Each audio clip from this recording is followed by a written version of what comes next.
My Karen wife refused to care for our 4-year-old daughter and claimed she was throwing up for attention, so the next time she was sick, I returned the favor.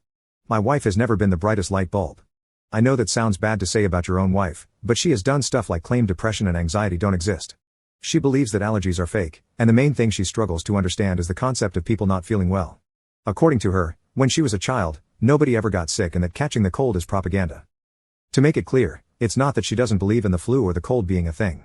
She more so believes that when you do catch the cold, you are supposed to go about life like you don't have it instead of resting in bed or drinking tea. I remember the first time I told her that my sister was sick. This was when the virus was around and she had a really serious spell of it. Her genuine advice was for her to go outside and get some fresh air, then go to the gym and exercise in order to sweat the disease out. And if that doesn't work, convince yourself you don't have it. I laughed as I thought she was joking, but it turns out she was full on serious.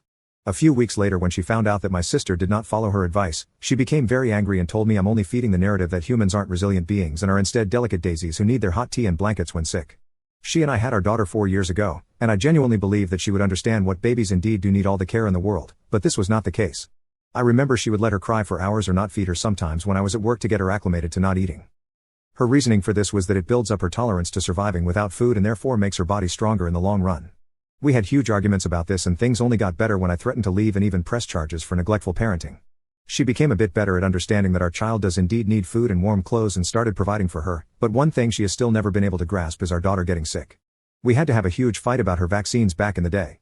Nowadays, our daughter is a little more grown and can eat more and more adult foods as time goes on. Well, about a week ago, my daughter had McDonald's for the first time. She had some chicken nuggets and really enjoyed them. The next day, however, she started feeling really ill when she came to us in the middle of the night telling us that she was throwing up.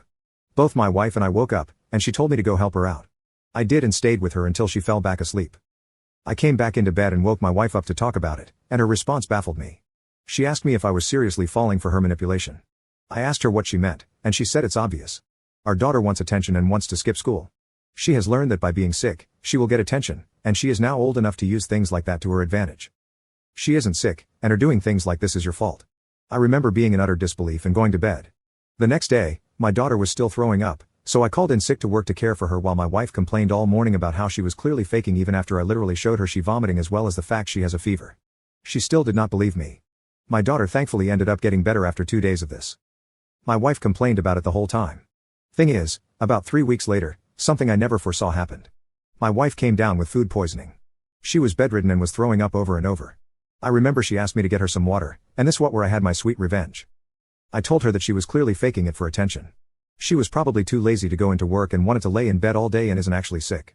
I then told her to get her own water. The look on my wife's face was priceless. That was yesterday, and she's still sick today. I came in this morning to ask her if she's done faking, and she did not look happy in the slightest.